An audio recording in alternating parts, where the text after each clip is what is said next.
these details now because over the years when Mike and I have been dealing with a particular project, again, there's no details. There's no flashing details. There's nothing in the plans. We can't refer to anything.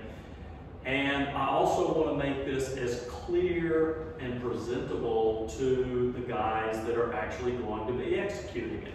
Yeah. So this is done on 8.5 by 11. That's full size. They usually do it in color, some of which shows up here a little better than others. And it's in kind of an exploded view. And the idea is that I try to make it as idiot-proof and as simple as possible for someone to follow the details. Without that, it just doesn't work. And this is actually a project that we worked on. We were brought in to take a look at a failing wall on a garage.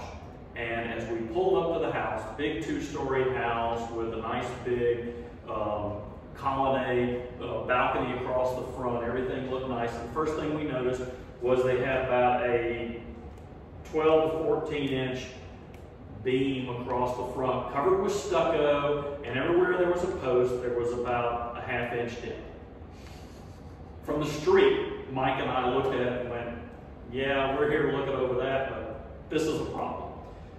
They had just had this porch rebuilt 2 years ago to the tune of about $30,000. And the problem was that there was no drainage provision on the porch whatsoever. Ceramic tile on it, water's getting through the ceramic tile. The original contractor said, well, no, it's like porcelain ceramic tile. It doesn't, you know, it's impervious to water. Yeah, right. Right. Okay. We've got another picture that shows that. But then there's the grout joints and there's the tile itself. So water's getting through there. It's got nowhere to get out, no way to evacuate, and it's rotting out the structure. And these big 12 by 12 cypress posts are just crushing the structure. So they wanted a detail. So this was the detail, which basically starts at the house wall, weak screed, getting the flashing done correctly, integrated with the existing WRB. This is a case where we actually brought in, this called out an HLM 5000 waterproofing, which is a liquid applied waterproofing, kind of like some of the stove products that we were talking about. We're big advocates of those, but it allowed us to layer that system in, get the flashing in there, get everything well integrated. Then the new deck system going in with the sleepers running laterally across the deck, undercut on the bottom side every, what do we have here, every 6 inches. So these are synthetic, non-compressible. Then every 6 inches you've got a dado cut in there to release that water as it gets out. We had a different type of detail here to support the column, which the non-compressible shim there was cut so it would divert water away from it. And then on the outside edge, there's a system developed to evacuate that water. Unfortunately, you're going to have some aesthetic consideration as water comes down here, okay? Whether it's stucco, whether it's hardy, no matter what that material is, you're getting water off the balcony, so you're gonna have a condition there, but you try to manage it as best as possible. So anyway, this was going back to the type of details that I have found it necessary over and over and over again on projects we've been involved in. Like I said, I have probably a 3-inch binder full of these kind of details now, some of which we can reapply, but a lot of times they're very, very job specific. But I can give that to a crew, I can give it to a supervisor, and this is something that can be executed in the field with reasonable consistency and a reasonably high level of expectation. It's going to be done like that because it's shown clearly, it's layered, it's colored. If I could blow that up to that size, it might be a help, but nevertheless, if I give it to them on an 8.5 by 11 piece of paper, multiple copies, laminated, it takes some of the burden off of me to be there looking over the shoulder of every guy that is putting the waterproofing down, putting the flashing down, nailing the sleepers in place. So it's been successful. The only thing I see, because I built a big one, I was just showing Robert a picture of it on a house in the country club that has the big wraparound gallery, and and it's all, some of it actually is above the master bedroom living area. Okay. Which I was very reluctant to do. It's got to be waterproof. Yeah. Waterproof. Been there, done that. Yeah, and so we did a system very similar, except instead of the 5/4 by 8 synthetic trim out at the edge that creates the weep space. Right. What we looked at is what is the narrowest we could do to prevent this kind of thing from happening, because the only way you're fastening that, is through the face of it into that last sleeper that is out there pushing over. Well, and when I'm looking at your drawing, I'm seeing 3/4 inch decking up there, maybe 1 inch, 3/4 inch thick sleeper, blah, blah, blah. So I'm wondering if you couldn't get away with a 5/4 by 6. But what we ended up doing was taking some, and all of this was built out of AZEC when we did ours, synthetic, is use some little AZEC blocks as little spacers. Right here. Exactly. Vertically about every 6 inches. Yeah, every so often. Right. That detail is not actually shown in there, but that's another. Right. We've done a like a Corplast material as well, where you run just drop it down a little bit and you run a strip of Corplast with the cells run vertically. And if you get something that's stiff enough, you can nail through it, so it gives you, it serves the same purpose. But the idea is that you've got to think these details out and provide a means for this water to get out. The cardinal rules are, you keep it dry. If you can't keep it dry, you've got to give it a way to dry out. Yeah. The rate of drying has got to exceed the rate of wetting. And here in South Louisiana, trying to keep everything completely dry is just... And I'm sure you have a vapor barrier product, I don't see it called out on the detail, that is between the top of the decking and the underside of the sleepers. It looks like there's a line. I don't see it called out on there. Yeah. But yeah, we did basically a waterproof membrane system. Right. And then when we put our sleepers down, we actually glued them, adhered them, because as you know, everywhere you put a penetration, you're asking for that to be again, this is where you start looking at compatibility of materials and the execution. Right, exactly. This material right here, which was the HLM 5000 waterproofing, okay? It's actually a continuation of this coming all the way down here. So it's actually called out up there. Okay. But that is like don't quote me on this, but this is like a 20 mil application and a self-sealing. You can drive a nail through it and it's going to seal itself up. Like so again, that's what you could execute this, right. And if you put some type of material there that on the surface it was waterproof, but when you put a nail through it, then you failed. Right. So you've got to think the thing all the way through. Right. It's a good detail. Okay. Thank you, Gordon.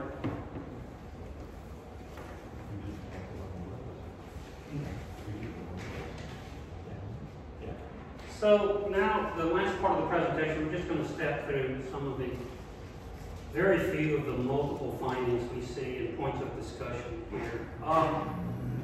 This, on the left side, the photo was, as we saw it, with some suspected problems. When we open up the wall assembly, this is the deterioration we found because of the incompatibility of bringing the Tyvek in. Now, some of this has been removed in full disclosure here, but we had the integration of the water management system with the breach here. So these are the kind of things that can occur. And this is a little bit close-up view. I do want to point out here that this plate is completely rotted out. So the framing, more than water intrusion, now we have framing collapse and deterioration. This is the same area with a brick veneer system in place, and you can see the propensity for the water intrusion here, and it runs along and it starts to cause deterioration in the beams. So this slide is representative of somewhat what Gordon was just talking about. Now, there are multiple ways that this failed detail is constructed depending on the building products that we're looking at. But the bottom of the porch deck was sealed, so there was no way for the water to get out. All right. Often there is a stucco trim band right here, so the stucco applicator puts the ornamental trim band and completely shuts off the drain plane. So your balcony or your porch becomes basically a pool of water. Easy way to find that out is when you start seeing efflorescence permeate through the joints and or the tiles. Many balconies are reconstructed because of this issue that we're talking about, starting with the detail that Gordon showed and an inappropriate focus on managing that water membrane. If it gets really bad, the tile starts holding the water, and then through freeze-thaw cycles and the sun impacting the tile, you start getting blisters, and the tile starts disintegrating. So, another circumstance where we're missing diverter flashing here in the stucco. That's an easy view. That should never occur. Just the superintendent should walk around. It's an easy catch. But if you're missing a diverter flashing or some sort of fuel manufacturer, these are the type of circumstances that happen practically every time. Another circumstance where the water management system was not properly installed, so water gets in at the windows aren't flashed properly, and then this is termite laden and water rot. This happens often, folks. Sad to say, but it happens often. So, just real quick, Mike, the last series of photographs that you saw there, okay, they are from different projects, but every one of these happens within 5 to 6 years.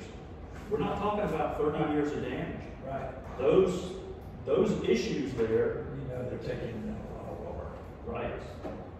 We have seen porch assemblies get reconstructed A couple of years. 6 months. Completely, wood is completely rotted, completely gone. So, this is a situation where water, this is a crawl space, and water pooled beneath the house, and the periphery of the house was restricted by chain walls, so the water is pooled beneath the house and driving through the floor system, and this area here, a very good photo, shows the cupping in the walls, and this gives you a better profile of the magnitude of it. Couldn't even open the door. Yeah. So, this is a bit egregious, but certainly happens more often than I'd like to see. The fungal growth on the top of this wall system in this house, and the people couldn't figure out what was going on. The answer is right there. The vent. The vent. Yeah. Negative pressure on the house, hot air is being sucked in, backdrafted through the vent. It's collected in the bathroom, which are often smaller rooms. The hot air rises to the top, and it's hot. So we turn the air conditioning system on, condensate develops, and then mold grows. Yes, sir. 2 things I've learned about having this experience. First off, the heater vent light assembly itself, the box is metal. If you're only required by code to put in R30 insulation, the box is taking up roughly 7 inches in height, and you're only putting 11 inches of insulation. You've only got about 4 inches, which is what, R11 maybe Maybe. on top of that box. So now you're transferring that 130-degree attic temperature right into the steel structure, which is conducting itself all the way through to the condition point of that ceiling. Then, if you've ever taken the damper, which a lot of times you're going to find in the dumpster, because the electrician threw them away, the little plastic damper that comes from the manufacturer is totally inadequate, all right? Yeah.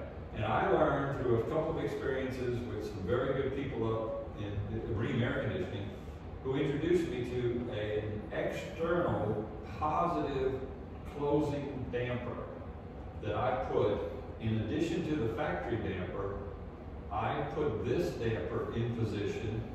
Out at the flapper, on the On the exterior. discharge. On the exterior, okay? It cost me $11 a piece, all right?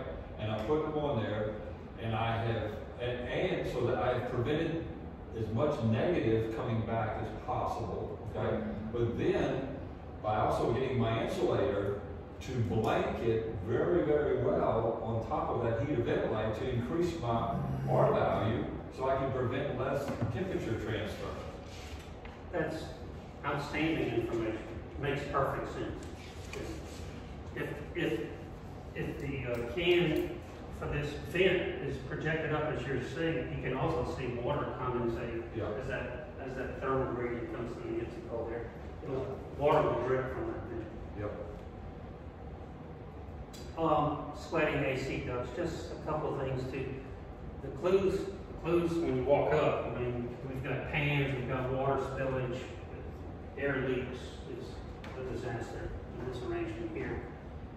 We talked earlier about wall assemblies and wanted to point out, often we'll see backsplash from roof systems falling. But what I have noticed, and we spoke of earlier, is mortar buildup inside the wall system. Often it's reflected in this type of presentation here. Lastly, we discussed water transport through the slab. Okay, so this is the client I spoke of earlier who had water coming up through his slab, moisture, and he literally rented a saw. You can see clean cuts here on the edge.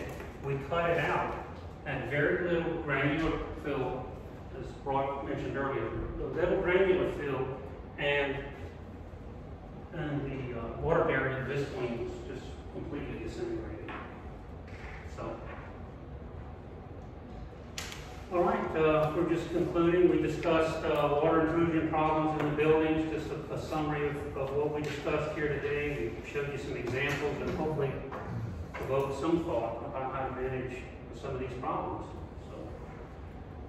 So I thank you for your time. Can I bring up another subject? Yes. That we've learned with this controlling moisture in the house? Yes.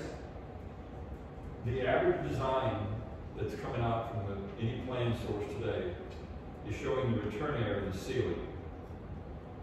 How many times is that return air within 2 to 3, 4 feet from the attic stairway? Yes. The attic stairways, In my own house, it's about 6 inches away. okay, the average attic stairway is not sealed, nor does it have an attic tent over it, okay?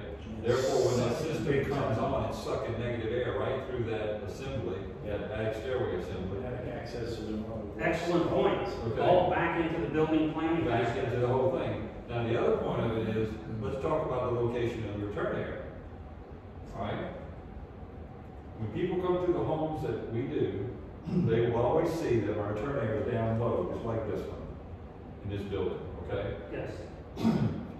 What I've learned over the years, and I was told this by a man 40 years ago, saying, young man, when you get into this, do not put the return airs in the ceiling. We are not up north. We are south. Where is the cold, damp air? That's what we're talking about, right? Right. Down low. Right. How are you going to pick up cold, damp air when that grill is 9, 10, 12 foot in the ceiling? Right. All right? Good point. And I can share with you from experience that this month is my 40th anniversary of being in business. And there's only been one house that I caved and put the return air up. 2 years later, that same owner came back to me to build a second house. And I said, where are we putting that return air? He said, you put it where you want it because I cannot get my relative humidity below 58% out of everything I've tried. And you can do it. You can manage your relative humidity. And what I tell my clients all the time, if I can get the temperature to 75 degrees and 50% relative humidity, it's like being in a convertible in the fall. Right. Okay? Whereas when they walk into the house and it feels muggy, what do? They lower the thermostat. Okay? People come in my office to me, and I say, what temperature do you think it is? And I got a little humidistat with temperature. I go grab it off the